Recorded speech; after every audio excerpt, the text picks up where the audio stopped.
So you've been working on shorebirds since 1973. What have been some of the most exciting moments in your research?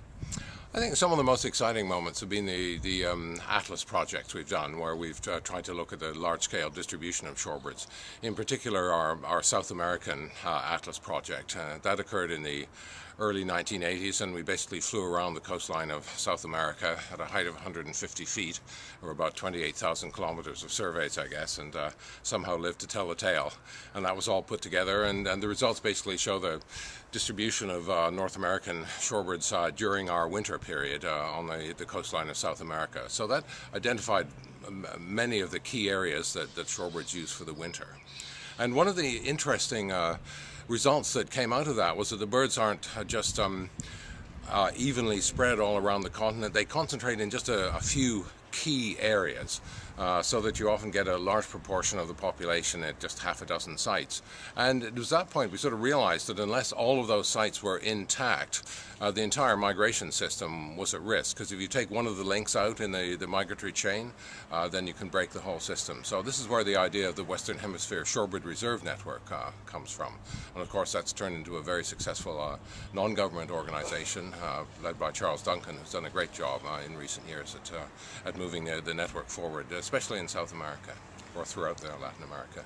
So if you could tell everybody one thing, if you could change everybody's understanding, what would be the one thing that you would want people to know about migratory birds? Yeah, if there was one thing I could convince everyone out, I think it would be to have an appreciation of the importance of different areas in different parts of the hemisphere. Whether it's Delaware Bay in the United States, or whether it's Bahia Lomas in Chile, or whether it's San Antonio Oeste, where we are at the moment in Argentina. All of these areas provide key resources, and to that extent shorebirds are a really sort of international resource, and their conservation depends on action on an international scale. I mean, they really are a kind of shared resource. You know, it's I think a wonderful kind of symbol of the way nations are connected, you know, to have migratory species which move between different countries. They don't depend on politics, but they do depend on people being interested and appreciating the value of the different sites in their own countries, in their own local areas, to the birds when they're doing these amazing journeys, which, you know, take them from one end of the hemisphere to the other. What is the journey of a red knot? Why is it so interesting? Well, I guess the red knot is a sort of archetypical example, if you like, of a long-distance migrant. They breed in the central Canadian Arctic. Well, north of the Arctic Circle. They migrate down through the east coast of the US and Canada. They fly across the Atlantic Ocean to South America, and they end up at the other end of the hemisphere in Tierra del Fuego. So, I mean, it's a very romantic sort of journey, if you like, which takes them over huge distances, flights across oceans, into various coastlines. So, from that point of view, it's I think an amazing spectacle of animal migration. You know, maybe one of the less appreciated but most spectacular examples of bird migration from one end of the hemisphere to the other. And when you think about the links between science and behavior change, what is it that you're seeing right now in San Antonio how do you reflect upon sort of handing off the science that you've been doing to local conservationists who now need to be in charge of making this behavior change? Well, I think the link between science and conservation is a very important one. I mean, one can't really be done effectively without the other. And to me, the value of science is that you understand the requirements of the birds, if you like, what they're doing at a given area and why that area is important, which gives you a much more powerful argument for advancing conservation and setting areas aside and protecting the habitats and so on.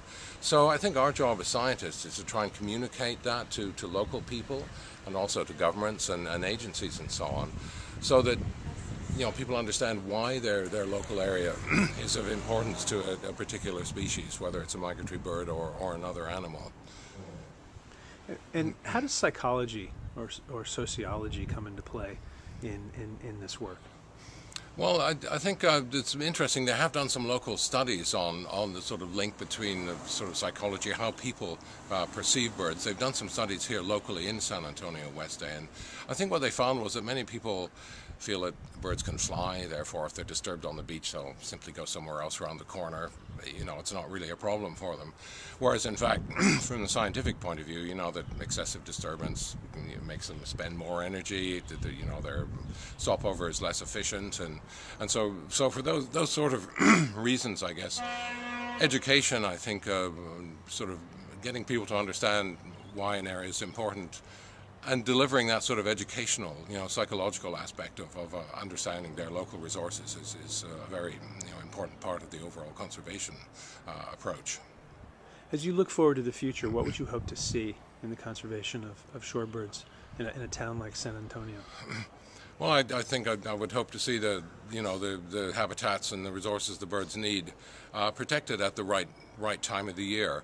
I mean, it's always good if you can have development and conservation go hand in hand, so that people don't feel just something is being taken away from them, but that they feel that they have a resource there which is valuable for them, whether it's for tourism or whatever. But really, at the end of the day, you know, in our world, that mankind is making so many impacts on so many habitats. It would be nice to see some kind of, you know, limit put so that the birds, in this case red knots, can coexist with us, you know, and last into the future, and they won't slowly decline, because we've seen massive shorebird declines over the last 20 years or so, which is the kind of thing I thought I would never see in my lifetime. But you know, here we are witnessing the major decline of one of the, you know, most important shorebird species in the globe.